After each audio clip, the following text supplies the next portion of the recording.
Good morning මගේ දරුවෝ හැමෝම. මෙන්න මෙයාලා නම් හොඳටම නිදියද. සෙනසුරාදා දවසනේ. ඉතින් ගෙදර කට්ටිය ටිකක් වැඩිපුර නිදියනවා. මමත් ඉතින් සෙනසුරාදා සහ ඉරිදා නැගිටින්නේ නම් 7ට විතර තමයි. මොකද සතියේ දවස්වල ටිකක් වේලාස්සන නැගිටිනවනේ. දෝනි නම් උදේ 6ටම ක්ලාස් වලට ගිහිල්ලා එයා මට කරදර කරන්නෙත් නැහැ. එයාම අලාම් එක තියලා ක්ලාස් වලට ජොයින් වෙන ඔන්ලයින් ක්ලාස් වලට. ඉතින් දැන් මං තේ හදන්න යන්නේ. ඔන්න මේ ඔක්කොටම ඔන්න බඩගිනි වෙලා එයාලටත් කෑම දාන්න වෙනවා. ඉතින් උදේ පාන්දර.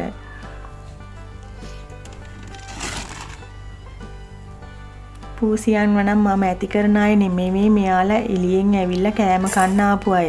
ඉතින් බඩගිනි නිසා මං එයාලටත් එන්නමම කෑම අරන් එනවා. ඒ වගේම ලේනුන්ට මයිනන්ට කුරුල්ලන්ට වෙනම කෑම තියෙනවා. ඉතින් හරිම ලස්සනයි. අපි ඉන්නේ කඩවත ප්‍රදේශයේ. ඉතින් ටිකක් ගහක් කොළත් එක්ක තියෙන තැනක තමයි අපි ඇත්තටම ඉන්නේ. මොකද ජනාකීර්ණ ප්‍රදේශවලට වඩා ගහකොළින් පිරුණු ප්‍රදේශ හරිම ලස්සනයිනේ. ඒ වගේම කොච්චර මහන්සි වෙලා ගෙදර ආවත් රැකියාව අවසානයේදී ගෙදරට ආවහම මේ වගේ පරිසරයක ඉන්න නිසා අපිට ඇත්තටම හිතට හරි නිස්කලංක ගතියක් දැනෙනවා. ඉතින් දැන් මං තේ බොන්න යන්නේ. මම නන් ෆැට් මිල්ක් තමයි තේ වලට බොන්නේ. කෝපි බොන්න තමයි මං ගොඩාරියක් ආසෙ. ඉතින් මම කෝපි ලවර් කෙනෙක්. එහෙනම් කෝපි එකක් එහෙම බීලා වැඩ ටික කරන්න පටන් ගමු අපි. දෝනි නම් තේ බොන්නෙම නැහැ. එයා තේ වලට වැඩිය කැමති නැහැ. එයා කරන්නේ ගොඩක් වෙලාවට ක්ලාස් ඉවරලා පල්ලෙහාට ඇවිල්ලා වොෂ් දාගෙන කරගෙන ගොඩක් වෙලාවට කෑමම ගන්නවා. උදේ කෑමත් එයා ගොඩක් වෙලාවට ස්කිප් කරනවා ඇත්තටම. උදේ කෑමත් ස්කිප් කරලා එයා ගොඩක් වෙලාවට 12ට විතර බත්ම තමයි කන්නේ. දවල් ආහාරෙම තමයි එයා ගන්නෙ. ඒක දැන් එයාට පුරුදු වෙලා නිසා ප්‍රශ්නයක් නැහැ. එයා වේල් දෙකයි දවසට ගොඩක් වෙලාවට කන්නේ. ඇත්තට මමත් පුරුදු වෙලා ඉන්නේ වේල් දෙකක් කන්න තමයි.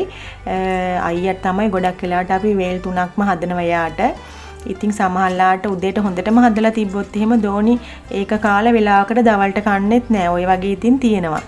කොහොම හරි වේල් දෙකයි තමයි දෝන්ටයි මට නම් කැවෙන්නේ. ඉතින් මම නන් ෆැට් එක හදා ගන්නවා. කෝපි ටිකක් හදා ගන්නවා. ඒ වගේම හැරි කුක්කු බෝල්ටත් කිරි හදන්න ඕන නිසා තමයි මම වතුර තිබ්බේ. මොකද එයාත් උදේට හැමදාම කිරි එකක් බොනවා. ඉතින් කෝපි එක මම බොන්න චුට්ටක් වෙලා අරගෙන ඉඳගෙන තමයි කෝපි එක බොන්නේ. ඇත්තටම ඇඳුරට වෙලා මම කෝපි එක අරන් ගිහලා කකුල් දෙක දිග අරගෙන හොඳට ඉඳගෙන තමයි කෝපි එක බොන්නේ. මොකද මට ඒක හරිය රිලැක්ස් දැනෙනවා. මොකද මම මුළු දවසේම ගොඩාරියක් වැඩ කරන නිසා මම තේක පොඩ්ඩක් වෙලා අරගෙන තමයි ඉතින් බොන්නේ. ගොඩක් වෙලාවට ඔයාලගේ කමෙන්ට් වලට රිප්ලයි එහෙම දාන්නෙත් මම මේ උදේ තේක බොන වෙලාවට තමයි. ඉතින් තේ එක එහෙම බීලා ඉතුරු වැඩ ටික කරන්න මං වොෂ් එකක් එහෙම දාගන්නවා. ඉතින් මං වොෂ් එකක් දාගෙන එන ටිකට අයියා නැගිටලා මේ කුක්කු බෝලේ වොන්න කුක්කුත් පොවලා යාව එළියට එක්කගෙන යනවා. මමත් ඉතින් එයාලත් එක්කම චුට්ටක් එළියට ගියා. ඇවිදින්නත් පුළුවන් නේ උදේට. ඒක හන්ද ගොඩක් වෙලාවට හැරීව එළියට එක්කන් යන්නේ අයියා තමයි. උදේටයි රැයටයි එළියට එක්කන් යනවා. ඉස්සර නම් අපි හැරීව තනියම එයා එළියට ගිහින් රවුමක් එහෙම ඔහොම ඇවිදලා එනවා. නමුත් පස්සේ එයා ටිකක් ලෙඩ වෙන්න ගත්තා. මොකද පාරේ ඉන්න සත්තුත් එක්ක එහෙම එයා එකතු වෙන නිසා තුවාල රෑෂස් වගේ ඉන්න පටන් ගත්තා. ඒක නිසා අපි බය වෙලා මෙයාව තනියම එළියට ඇරියේ නැහැ. දැන් ඉතින් අපි තමයි යාව එළියට එක්කන් යන්නේ. ඉතින් උදේටත් එක්කන් යනවා, හවසටත් එක්කන් යනවා. මේ තමයි අපේ ගේ පිටිපස්ස පැත්ත.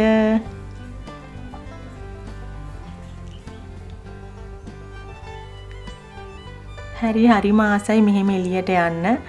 ඉතින් පාරේ ඉන්න අයට පාට් එක දානවා. මෙයාට ඉතින් හැමෝම බයයි. හැබැයි මෙයා හරිම හොරතල් කියලා කවුරුත් දන්නේ නැහැ.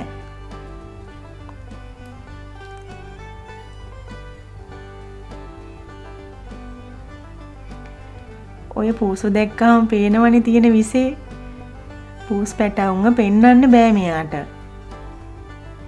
කොහෙන් හරි පූස් පැටියෙක් හොයාගෙන ඕන්න පූස් පැටියට පාට් එක දානවා.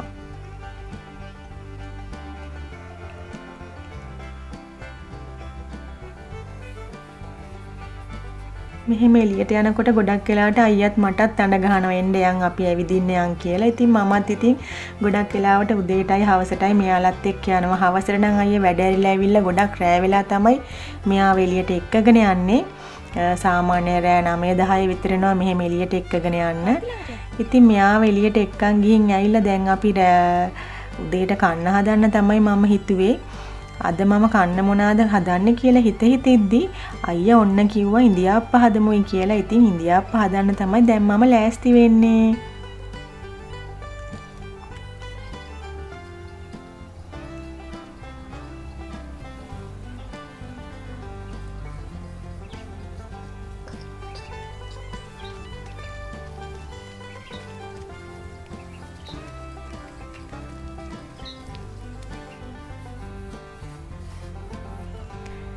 අයියා හිටවපු කහ පැල ටික ෂෝක් එකට වැවිලා.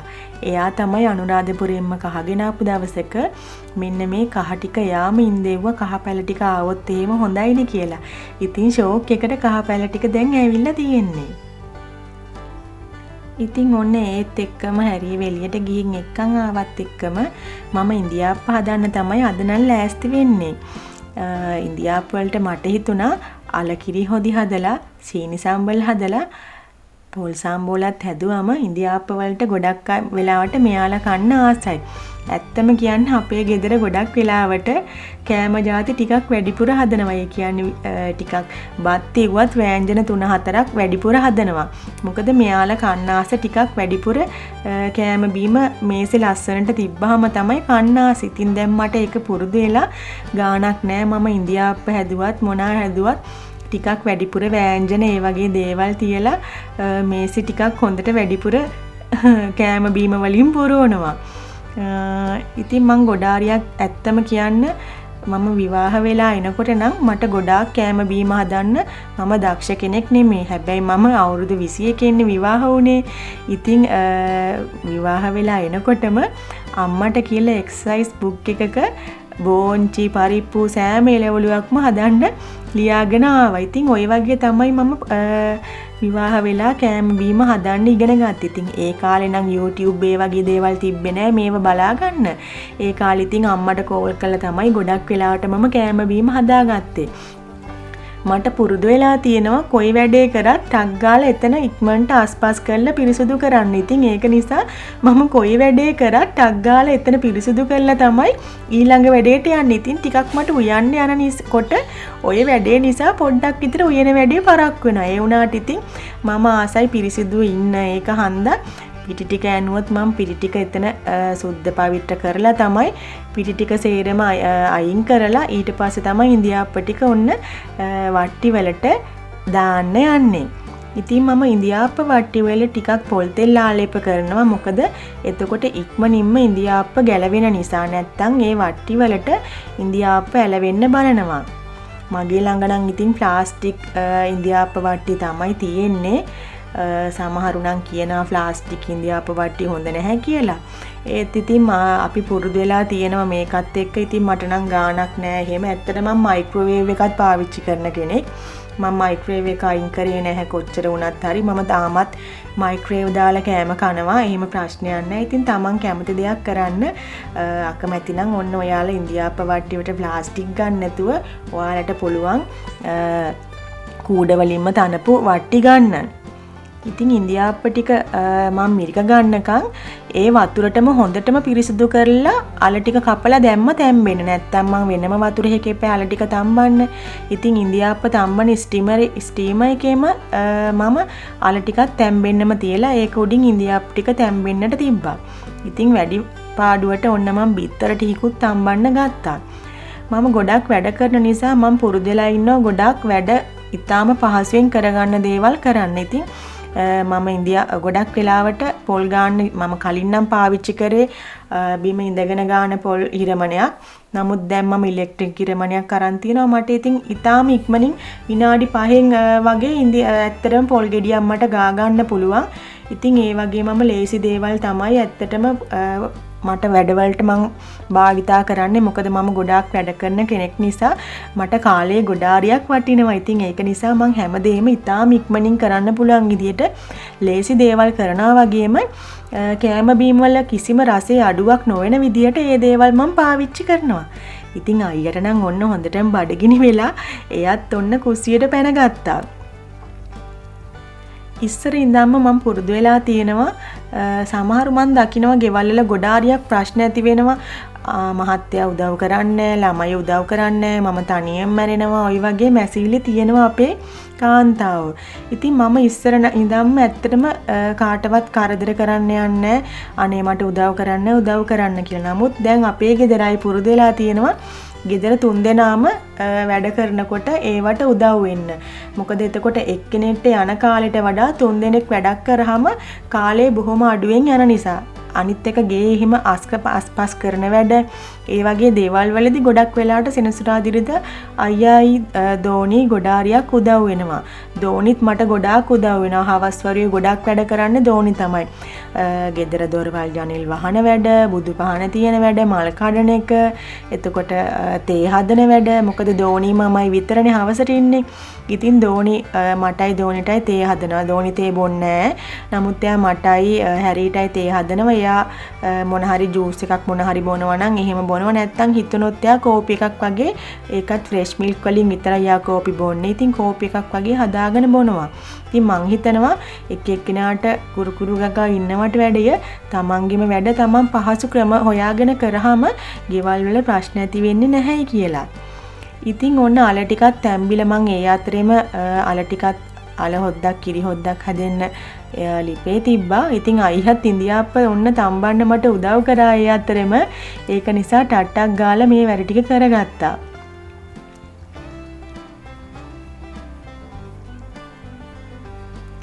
ඉතින් මං ගොඩක් පුංචි දවස්වල තමයි ඇත්තම කියන්න ගොඩාක් තරුණයි මම විවාහ වෙනකොට මට අවුරුදු 21යි. ඉතින් අවුරුදු 21ක් කියන්නේ ගෙවල් වල දේවල් මේ බැරෑරුම් දේවල් උයන පිහන වැඩ ඒ වගේ දේවල් දන්නේ නැහනේ.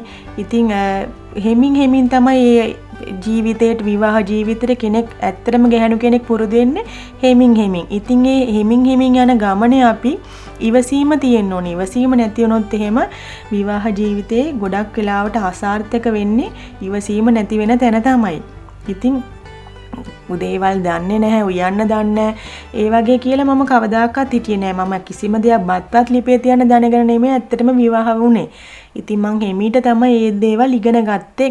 මම ඉතින් හරිය ඇත්තට මං කුකින් වැඩවලට ගොඩාරියක් ආසයි. මම කුකින් බේකින් වැඩවලට එකේ මං YouTube එක බලලත් ගොඩක් වෙලාවට කෑම බීම හදන්න, මෙයාලට කෑම බීම හදලා දෙන්න, ඒ වගේ දේවල් වලට මම යොමු වෙනවා. මොකද මම මේ උයන වැඩේ ආසාවෙන් කරන නිසා. ඉතින් කොයි වැඩේත් ආසාවෙන් කරොත් මම හිතනවා ඒ වැඩේ කාටවත් කරදරයක් වෙන්නෙත් නැහැ, Tamanට වදයක් වගේ දැනෙන්නෙත් නැහැයි කියලා. ඉතින් ඒ අතරේ ටක් ගාලා මම උම්බල කඩ එහෙම හොඳට දාලා රස පොල් සම්බෝලයක් හදාගත්තා. ඔයාලා දැන් දකින්න ඇතිනේ පොල් සම්බෝලෙත් මං හදාගත්තේ බ්ලෙන්ඩරේ අඹරලා තමයි. ඉතින් එහෙම කියලා මගේ පොල් සම්බෝලේ රස නැහැ කියලා නම් නෑ කවුරුත් ඔන්න. ඉතින් ඒක නිසා ඔයාලත් ඉක්මනින් කරගන්න පුළුවන් වැඩ වලට පුරුදු වෙන්න. එතකොට ඔයාලටත් පිළිවෙලට ඉන්න පුළුවන්. ගෙදර වැඩත් ලස්සන්ට වෙනවා. ගෙදර අයත් එක්ක සම්ඩු සරවල් ඇති වෙන්නෙත් නෑ එතකොට. ඒත් එක්කම මම සීනි සම්බෝලේ දැන් හදන්න යන්නේ. ඉතින් ලුණු ටික හොඳින් කපාගෙන සිහිනියට කපාගෙන මම නම් මෙහෙම තමයි සීනි සම්බල් එක හදන්නේ. තෙල් ඉස්සෙල්ලාම ලිපේ රත් වෙන්න තියලා ඒකට උම්බල කඩ සහ කෑලි මිරිස් එකතු කර ගන්නවා. ඉතින් කෑලි මිරිස් ටික කරවෙන්න කලින් ටක් ගාලා ලුණු ටිකත් එකතු කරගෙන ඒකට අමු මිරිස් පොඩ්ඩක්, ඒ වගේම කරපිංචා පොඩ්ඩක්, සේර කෑල්ලක්, කුරුඳු පොත්තක්, ඒ වගේම කරාබු නැටි, එනසාල් ඔය වගේ ටිකක් එකතු කරගෙන ලුණු ටිකකුත් එකතු කරගෙන සීනි සම්බල් එක මේ තෙලේම හොඳට හින්දෙන්න දෙනවා. ඒත් එක්කම මේකට ඇඹුල ගන්නට මම සියඹලා යුෂ තමයි එකතු කරන්නේ. සීනි චුට්ටකුත් මේකටම එකතු කරගන්නවා. ඉතින් හරිම රසයි, ඉක්මනටම හදාගන්න පුළුවන් මේ සීනි සම්බල් එක. ඒ වගේම මං සීනි සම්බල් එක ටිකක් වැඩිපුර හැදුවොත් එහෙම තියාගෙන පහවදා පාන් වලට ටෝස් කරන්නත් දාගන්නවා. පාන් මැදට දාලා සීනි සම්බල් දාලා ටෝස් කරාමත් හරිම රසයි. ඉතින් ඒක නිසා වැඩිපුර මං හදනකොට කොහොමද සීනි සම්බල් ටිකක් වැඩිපුර හදාගන්නවා.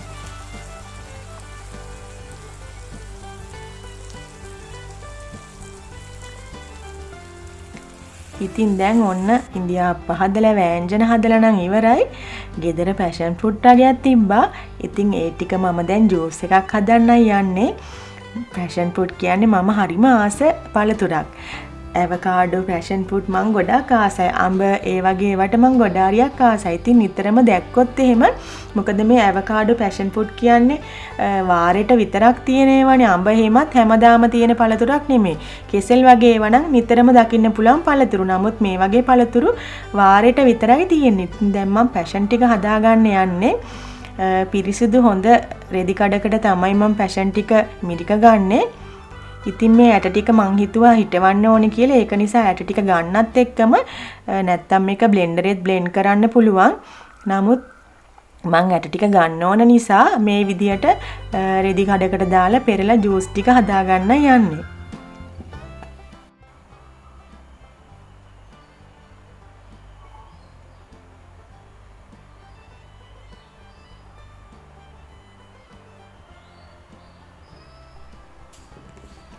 ඉතින් දැන් පැෂන් ටිකත් හදලා තියෙන්නේ. සීනි ටිකකුත් දානවා. ඉතින් ටිකක් ඇඹුල ගතිය නිසා සීනිත් ඕනේනේ. ඒක හන්ද සීනි පොඩ්ඩකුත් මේකට දාගන්නවා. ඉතින් දැන් පැෂන් එකත් හදලා මදි පාඩුවට කහට බොන්න කැමති අයට ඔන්න මම කහටත් හදලා කිතුල් හකුරු කෑල්ලකුත් තිබ්බා. කැමති විදිහට කෑම කාලා තේ බොන්න හරි එහෙම නැත්නම් පැෂන් බොන්න හරි පුළුවන් නිසා. ඉතින් මම හරි ආසයි මේ විදිහට ලස්සන්ට කෑම හදලා පිළිගන්වන්න. මොකද ගෙදර අයත් එතකොට හරිම ආසයි. අනිත් එක අපේ හිතටත් හරිම සතුටුයි. ඒක හන්දා මම හිතනවා මගේ දරුවෝ අද පාඩමක් ඉගෙන ගත්තයි කියලා ඔන්න ගේ දොර වැඩ කටයුතු වලට හරි කරදරේ හරිම වදේ කවුරුත් උදව් කරන්නේ නැහැ. මට තනියම මේ වැඩ කරගන්න වෙලා කියලා මැසිවිලි තියෙන අපේ දරුවන්ට අද දවසේ මම මේ කියලා දුන්න දේවල් ඉතින් හොඳයි කියලා මම හිතනවා. ඉතින් මෙහෙම හැදුවම ගෙදර අයත් සතුටුයි, තමනුත් සතුටුයි. ඉතින් සමහර වෙලාවට මට ඇත්තටම කෑම උයා ගන්න බැරි වුණොත් එහෙම කඩෙන් කන දවසුත් නැතුව නෙමෙයි. එහෙනම් ගිහින් එන්නම් සුබම සුබ දවසක් කියලා ප්‍රාර්ථනා කරනවා. ඔයාලා සතුටින් හැමදාම ඉන්න, ඒ වගේම කිසිම ලෙඩක් දුකක් කරදරයක් වන්නට එපා කියලා ප්‍රාර්ථනා කරනවා. එහෙනම් ගිහින් එන්නම්. ගොඩාරියක් ආදරෙයි.